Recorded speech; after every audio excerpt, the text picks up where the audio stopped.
आजचा भाग आहे शब्दांच्या जातीमधला पहिला प्रकार जो आहे तो आहे नाम. शब्दांच्या 8 जाती आहेत, त्यामधला पहिला प्रकार आहे नाम. नाम हा भाग पाहत असताना आम्हाला पाहावं लागेल की संस्कृतमध्ये ज्याला नाम असे म्हणतात त्यालाच मराठीत नाव असे म्हणतात. त्याच्या वस्तूंचे, प्राण्यांचे किंवा पदार्थांचे जे नाव असते त्यालाच आपण नाम असे म्हणतो. आता नामाची व्याख्या कशी होईल तर ते पाहू सोप्या भाषेत की डोळ्याने दिसणाऱ्या, कल्पनेने जाणवणाऱ्या घटकाला, त्यांच्या गुणधर्माला उद्देशून जी ओळख दिलेली असते त्यास नाम असे म्हणतात. म्हणजे डोळ्याने दिसणाऱ्या, कल्पनेने जाणवणाऱ्या घटकाला, त्यांच्या गुणधर्माला उद्देशून जी ओळख दिलेली असते त्यास नाम असे म्हणतात. म्हणजे साधारणतः असं म्हणू आपण की जी डोळ्याने दिसते आहे कुठली वस्तू असो किंवा घटक असो, आणि कल्पनेने जे जाणवते म्हणजे ते प्रत्यक्षात नाही तर आमच्या कल्पनेमध्ये ते वास करत असते, अशा सर्व जे घटक असतात त्यांना काहीतरी एक विशिष्ट ओळख दिलेली असते. त्या ओळखाला नाम असे म्हणतात. उदाहरणार्थ जसे हे आमच्याकडे चित्र दिसते ते आहे परीचं. परी आम्ही पाहिलं नाही, मात्र आम्ही कथेमध्ये किंवा गोष्टी ऐकत असताना लहानपणीच्या त्यामध्ये आम्ही पाहिला आहे, पण प्रत्यक्षात परी हा घटक असतो का हे आम्हाला माहीत नाही, पण कल्पनेमध्ये तो आहे. तसाच देव हा सुद्धा काल्पनिक नाव आहे. देवाला आम्ही पाहिलेलं नाही तरी देव आहे आणि त्याच्या विशिष्ट सुप्त गुणांचा, त्याच्या सहकार्याचा, इतर गोष्टी आम्हाला शिकवल्या जातात. त्यानंतर पुढचा घटक आहे याच्यामध्ये ह्या चित्रामध्ये मी पाहत आहे तर नदी, डोंगर आणि झाडसुद्धा दिसते आहे. म्हणजे डोंगर कशाला म्हणावं, नदी कशाला म्हणावं हे आम्हाला त्याच्या स्वरूपावरून, त्या घटकाच्या स्वरूपावरून, त्यामध्ये असणाऱ्या गुणधर्मामुळे ते आम्हाला कळते. त्यानंतर पुढचंच उदाहरण आहे ते पाहतो आम्ही झाडाचं. म्हणजे झाड कशा प्रकारचं दिसतो आहे हे आम्हाला माहीत आहे. म्हणजे झाड म्हटल्याबरोबर त्याची प्रतिकृती आमच्या डोळ्यासमोर येते आहे. म्हणजे इथे ते आम्ही जाणतो आहे, म्हणजे ते डोळ्याने दिसणार आहे. आणि झाड कसं असतं हे आम्हाला माहीत आहे. झाड हा शब्द उच्चारल्याबरोबरच आमच्या डोळ्यासमोर त्याची प्रतिमा येते आहे, म्हणजे त्याची एक विशिष्ट ओळख आहे. म्हणजे इथं असं म्हणू शकतो आम्ही की वास्तविक किंवा काल्पनिक सृष्टीतील कोणतीही वस्तू दाखवणारा जो विकारी शब्द असतो त्यास नाम असे म्हणतात. विकारीचा अर्थ असा असतो की तो बदलासुद्धा असतो. तो पुढच्या लेसनमध्ये आम्ही पाहणार आहोत. आता यामध्ये पाहू आम्ही की जेव्हा आम्ही व्याख्या करतो आहे तर त्या व्याख्यामध्ये असं म्हणते की प्रत्यक्षात असलेल्या व कल्पनेत जाणलेल्या वस्तूंना किंवा त्यांच्या गुणधर्मांना दिलेली जी नावे असते त्यांना व्याकरणात नामे असे म्हणतात. जसे की उदाहरण पाहतो आम्ही, त्या उदाहरणामध्ये आता हे आहे मोटारचं चिन्ह दिसतो आहे. म्हणजे मोटार म्हटल्याबरोबर आमच्या डोळ्यासमोर एक कुठली तरी गाडी आमच्या डोळ्यासमोर येते आहे. त्यानंतर राक्षस कसं असतो हे आम्हाला एक वेगळ्या प्रकारचे चित्र आमच्या डोळ्यासमोर उभं असते. आता इथे आम्ही एक राक्षसाचं म्हणून उदाहरण, एक पिक्चर घेतला आहे इथं. हा जो चित्र आहे याच्यामध्ये आम्ही राक्षस दर्शवण्याचा प्रयत्न केला आहे. पुढचं आहे पुस्तक म्हटल्याबरोबर आमच्या डोळ्यासमोर कुठलं तरी पुस्तक डोळ्यासमोर येते आहे. म्हणजे पुस्तक काय असते, त्याचा गुणधर्म काय असेल तर त्याचा गुणधर्म असा आहे की आम्हाला त्याच्यामधून कुठल्याही गोष्टीची माहिती घेता येते. आता ती पुस्तक ज्या घटकावर आधारित असेल त्या घटकाची आम्हाला माहिती घेता येते आहे. पण आता हे पाहतो आहे मी, तर हा कोण आहे तर मनुष्य. म्हणजे मनुष्य हा कसा दिसतो हे आम्हाला माहीत आहे, म्हणजे त्याची विशिष्ट ओळख आहे. म्हणजे मनुष्याला 2 हात 2 पाय असतात, त्याला बोलता येते, त्याचा बुद्धीचा वापर त्याला करता येते. अशा अनेक गोष्टी आम्हाला त्याच्यामधले असणारे गुणधर्म निर्देशात येतात. त्यानंतर पाहतो आम्ही की हा आहे फळामध्ये आम्ही काय करू शकतो, याचा गुणधर्म काय, तर याच्यावर आम्ही आमचे विचार, तसेच आम्ही जे शिक्षण घेतो आहे त्या शिक्षणाचे स्पष्टीकरण, संकल्पना याच्यावर आम्ही समजून घेऊ शकतो आहे. हे झालं नामाचे काही उदाहरणं. म्हणजे इथं असे म्हणू शकतो आम्ही की जेव्हा व्याख्या पाहतो आहे डोळ्याने दिसणाऱ्या, कल्पनेत जाणणाऱ्या घटकाला, त्यांच्या गुणधर्माला उद्देशून जी ओळख दिलेली असते त्यास नाम असे म्हणतात. तर यामध्ये उदाहरणं सुद्धा देऊ शकतो आम्ही, जसं की चेंडू, हरी, साखर, देव, स्वर्ग, नंदनवन, गोडी, धैर्य, विद्वत्ता हे सगळे काय आहेत नामच आहे. आता पुढचा जो भाग पाहू आम्ही तो आहे त्याचे प्रकार. आता नामाचे मुख्य 3 प्रकार पडतात. त्यामध्ये पहिला प्रकार येतो आहे सामान्य नाम, दुसरा येतो आहे विशेष नाम, तिसरा येतो आहे भाववाचक नाम. तर सामान्य नामामध्ये काय असते, तर सामान्य नामाची म्हणजे व्याख्या पाहतो त्यामध्ये असं सांगता येईल की ज्या नावाने एकाच प्रकारचे प्राणी, वस्तू किंवा पदार्थ यांचा बोध होतो त्यास सामान्य नाम असे म्हणतात. म्हणजेच की एकच प्रकारचे, म्हणजे ज्यामध्ये असणारे गुण जे आहेत ते सारखे असतात, तर ते सगळ्या गोष्टी एकाच याच्यामध्ये साच्यामध्ये आम्ही समाविष्ट करतो आहे, त्याला सामान्य नाम असे म्हणतात. म्हणजे थोडक्यात लक्षात ठेवायचं, एकाच जातीचे आणि समान गुणधर्म असणारे जेवढे काही घटक आहेत, वस्तू आहेत, प्राणी आहेत, त्यांचा उल्लेख याच्यामध्ये होतो आहे. याच्यामधून आम्हाला गटाचा बोध होतो आहे सामान्य नामामध्ये. याची उदाहरणं कोणती कोणती देता येईल? जसे की मनुष्य. आता मनुष्य हा उदाहरण याच्यामध्ये सामान्य नामामध्ये का बरं आला? कारण की मनुष्य जर म्हटलं तर नेमका फक्त कुठंतरी माणूस हा उद्देशून नाही आहे, तर याच्यामध्ये स्त्रीसुद्धा येते आहे, पुरुषसुद्धा येते आहे, त्यानंतर बाळसुद्धा येते आहे, मुलगासुद्धा येते आहे, मुलगीसुद्धा येते आहे.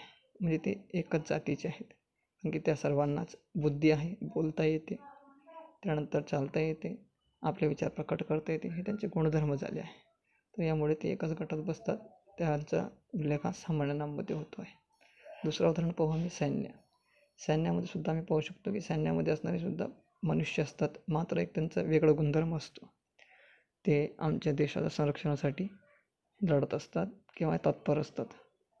त्यांचं काम ह्या देशाचे संरक्षण करणे असते. तर देशाचे संरक्षण करण्यासाठी जो एक गट आहे तिथं म्हणजे एकापेक्षा जास्त घटकांचा त्याच्यामध्ये समावेश होतो आहे. मग थोडक्यात एवढं लक्षात ठेवू शकतो आम्ही की तो एक असा गट असतो जे समान गुणधर्म असणारे घटक त्याच्यामध्ये असतात आणि एकापेक्षा जास्त असतात. तर त्या सगळ्यांचा उल्लेख सामान्य नामामध्ये होत आहे. जसे की फळ. तर फळांचे सुद्धा काही गुणधर्म असतात. फळांमध्ये वेगवेगळ्या प्रकारच्या फळांचा आम्हाला उल्लेख करता येतो. मात्र फळ म्हणजे नेमकं काय हे मला कळत नाही. जेव्हा मी फळ हा शब्द उच्चारतो आहे किंवा मला तो ऐकू येते आहे, तर फळ म्हटल्यानंतर वेगवेगळ्या प्रकारचे आमच्या डोळ्यासमोर फळ येतात. आता ज्याला जो फळ आवडते तो त्याच्या डोळ्यासमोर येईल. मात्र कुठल्या फळाबद्दल आम्ही बोलतो आहे हे कळत नाही. म्हणजे निश्चित अशी त्याच्यातली माहिती आम्हाला मिळत नाही. ते सगळं कशात येतं आहे? सामान्य नामामध्ये. जर म्हटलं आता मी फळ, तर फळ म्हटल्यानंतर कोणाला याच्यामध्ये सफरचंद आठवत असेल, कोणाला आंबा आठवत असेल, कोणाला द्राक्ष आठवत असेल, हे आपापल्या आवडीनिवडीनुसार आम्हाला तो लक्षात येते. मात्र जर मी नेमकं म्हणेल की सफरचंद, तर सगळ्यांच्या डोळ्यासमोर फक्त सफरचंदच येईल. तो कसा दिसतो आहे, तो कसा आहे, हे कशामुळे घडते आहे, तर त्याच्या विशिष्ट ओळखमुळे. आता याच्यामध्ये पुढचा जो घटक आहे याच्यामध्ये अजून पाहण्याचा प्रयत्न केला तर सर्वात महत्त्वाचा म्हणजे जे समान गुणधर्म असणारे आहेत ते सगळ्या वस्तूंचा समावेश सामान्य नामामध्ये होतो आहे. यामध्ये इतर उदाहरणं जर देण्याचा प्रयत्न केला तर शाळा, पर्वत, शहर, नदी, लेखणी, समुद्र, झाड इत्यादी घटक येत असतात. म्हणजे इत्यादी प्रकारचे नाव आम्हाला याच्यामध्ये उल्लेख करता येईल. कारण की शहर जर म्हटलं तर नेमकं कुठलं शहर आहे हे आम्हाला कळत नाही. मात्र जर त्या शहराचा विशिष्ट ओळख जर आम्ही सांगितली किंवा त्याचं नेमकं नाम काय ते जर सांगितलं तर आम्हाला लक्षात येईल की नेमकं कुठल्या शहराबद्दल बोलले जात आहे. म्हणजे हा जो प्रकार आहे तो कशामध्ये मोडतो तर विशेष नामामध्ये. विशेष नामाचा व्याख्या कशी करता येईल तर जातीचा बोध होत नसून एका विशिष्ट घटकाचा बोध होतो आहे. म्हणजे उदाहरणार्थ आता हे इथे स्त्रीचं चिन्ह दाखवलं आहे किंवा चित्र दाखवलं आहे आम्ही. स्त्री म्हटल्यानंतर कुठली स्त्री आहे आम्हाला कळत नाही. मात्र स्त्रीमध्ये जर म्हटलं ऐश्वर्या, आता सगळ्याच्या डोळ्यासमोर ऐश्वर्याच येईल. आता ऐश्वर्या कशी दिसते ते आमच्यासमोर येते. फॉर एक्झाम्पल घेतलेलं आहे, तसं नाही म्हटलं आहे. आता आमच्या कुठलं जर व्यक्तीबद्दल जर बोललं गेलं आहे की ती मुलगी खूप छान दिसते, आता ती मुलगी म्हणजे कुठली आहे ते आम्हाला कळत नाही. मात्र जर नाव घेतलं की सुजाता ही खूप छान दिसते, तर जे सुजाताची ओळख आहे ती सुजाता आमच्या डोळ्यासमोर येईल आहे. अशा प्रकारचे उदाहरण येतात. पण आता हे आहे सफरचंद. सफरचंद म्हटलं बाबा आमच्या डोळ्यासमोर तो येतो आहे. म्हणजे आता मी दोघांमध्ये डिफरन्स जर लक्षात ठेवायचा असेल, दोघांमधला फरक जर लक्षात ठेवायचा असेल तर सामान्य नाम हे जातीचा बोध करून देते आणि विशिष्ट नाम हे जातीचा बोध न करून देता एका विशिष्ट घटकाचा बोध करून देते. तो म्हणजे विशेष नाम असते. विशेष नावामधून आम्हाला त्या व्यक्तीचा, त्या वस्तूचा प्रत्यक्ष ओळख लक्षात येते. पुढचा आहे भाववाचक नाम. आता भाववाचक नामामध्ये काय असते तर हे त्या वस्तूमध्ये किंवा त्या घटकांमध्ये किंवा त्या व्यक्तींमध्ये असलेल्या गुण, धर्म, भाव यांचा बोध होतो किंवा बोध करून देतो आहे. म्हणजे ती वस्तू असो, प्राणी असो, कुठला तरी घटक असो, त्यामध्ये वास करणारे गुण, धर्म, भाव यांचा ते बोध करून देते आहे. जसे की मनुष्याबद्दल जर विचार केला आम्ही तर तो सुखातसुद्धा असतो, दुःखातसुद्धा असतो, तो चिंतेतसुद्धा असतो, तो प्रामाणिकसुद्धा असतो. हे जे प्रामाणिक, दुःख, सुख, आनंद हे सगळ्या गोष्टी आम्हाला भाववाचक नामामध्ये घेता येते. कारण की ते त्या घटकामध्ये ते वास करीत असतात. जसे की आता उदाहरणार्थ जर म्हटलं तर हा सफरचंद हा नाव घेतला आहे. तर सफरचंद जर आम्ही याचा उल्लेख करायचा प्रयत्न केला तर याचा सामान्य नाम हा फळ होईल, विशेष नाम हा त्याचा सफरचंद होईल आणि त्याचा भाववाचक नाव म्हणजे काय असेल तर भाव त्यातला काय, त्याच्यामध्ये असणारा गुण किंवा धर्म किंवा भाव असेल तर तो कुठला असेल तर त्यामध्ये आम्ही गोडवासुद्धा म्हणू शकतो. म्हणजे कारण की तो गोड, त्याच्यामध्ये गोड हा गुणसुद्धा असतो आहे सफरचंदामध्ये, तर गोडवासुद्धा आम्ही म्हणू शकतो. आता यामध्ये हा चित्र जो दाखवलेला आहे तो हसऱ्या स्वरूपाचा आहे, म्हणजे समोरचा व्यक्ती आनंदात आहे असं आम्ही निर्देशात आणून देण्याचा प्रयत्न केला आहे. अजून जर चांगल्या प्रकारे आम्हाला पाहायचं असेल तर एक उदाहरण अजून पाहू शकतो. ह्या चित्रामध्ये आम्ही पाहतो आहे की कुठला तरी एक फूल दिलेलं आहे. फूल म्हटल्यानंतर तो सामान्य नाम झाला, कारण की आता जर चित्र दिलं नसतं तर मी फूल हा शब्दच फक्त उच्चारला असता, तर प्रत्येकाच्या डोळ्यासमोर वेगवेगळ्या प्रकारच्या फुलांची चित्रे आली असती. ज्या व्यक्तीला जी फुलं पाहिली असेल किंवा ती आवडती असतील ती त्याच्या डोळ्यासमोर येईल. मात्र जर मी त्याला म्हटलं गुलाब, तर सगळ्यांच्या डोळ्यासमोर मात्र फक्त गुलाबच येईल.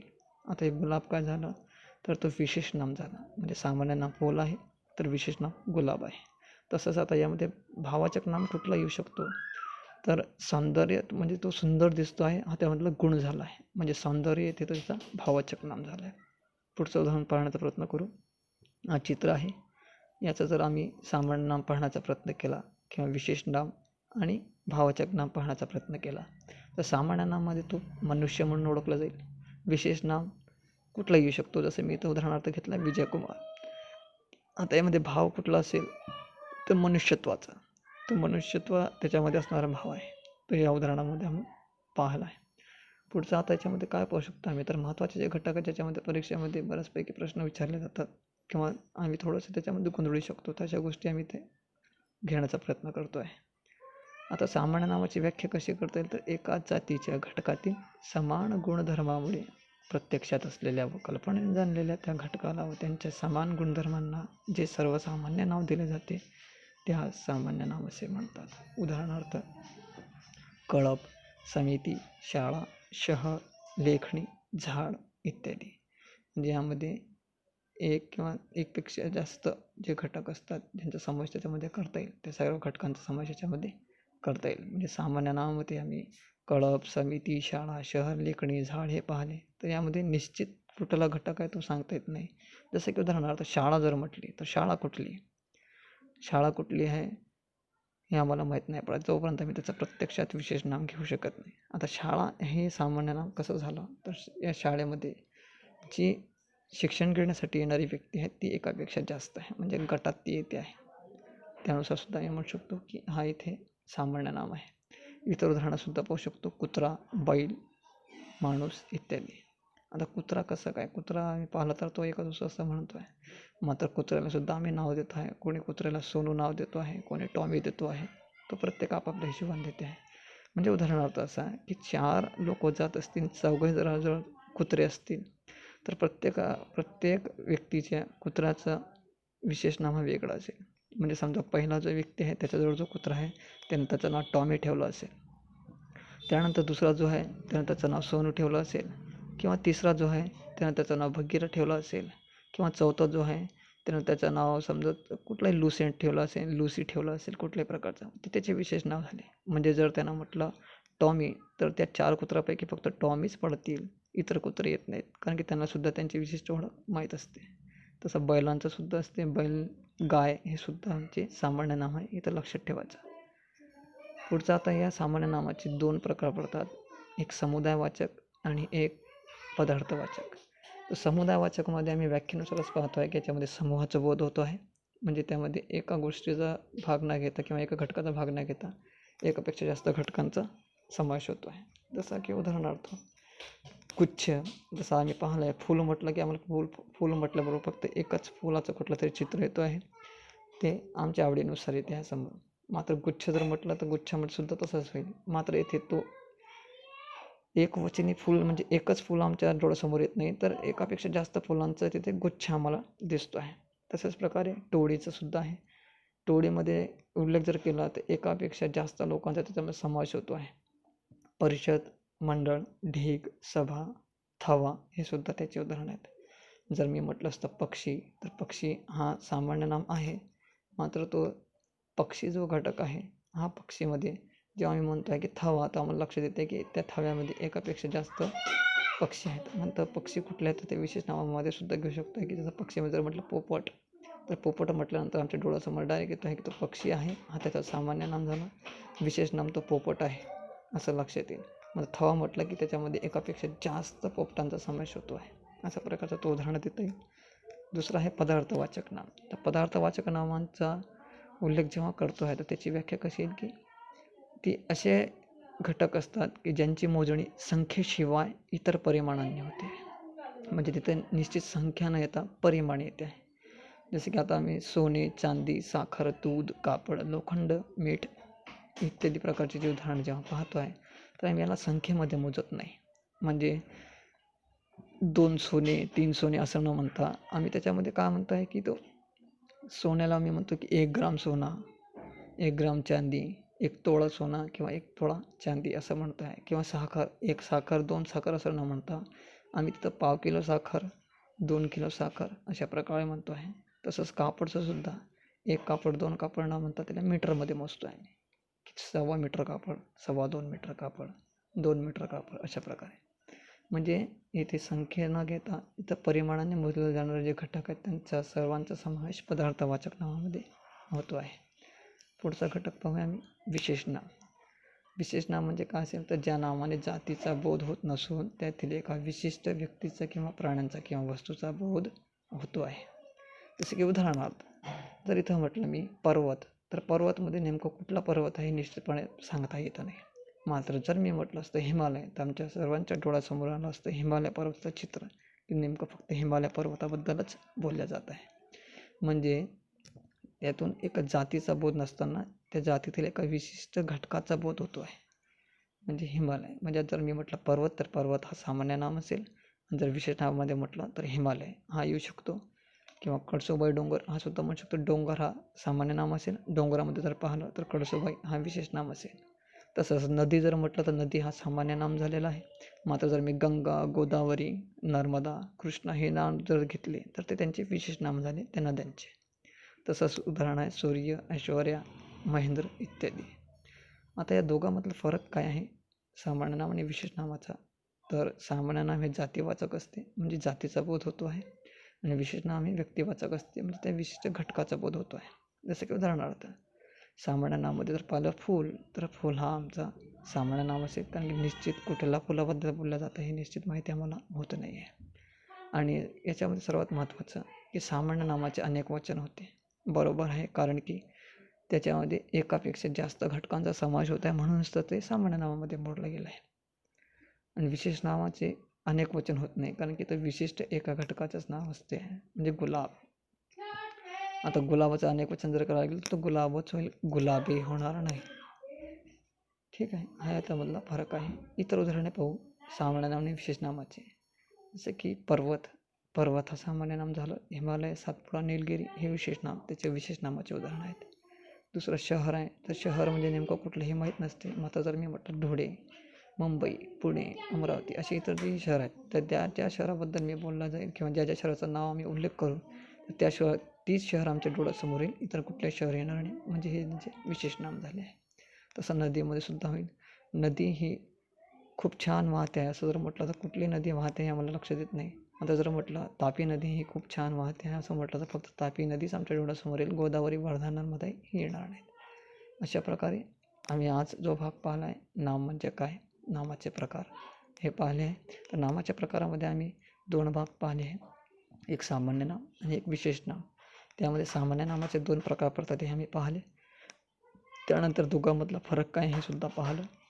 आणि इतर जो भाग असेल तो भाववाचकाचा तो आम्ही नेक्स्ट लेक्चरमध्ये पाहू. जर आपल्या व्हिडिओ लेक्चरमध्ये जर कुठला प्रॉब्लेम कोणाला येत असेल तर ते निश्चित डिस्क्रिप्शन बॉक्समध्ये कळवा, जेणेकरून आम्ही त्याच्यामध्ये दुरुस्त्या करू शकतो.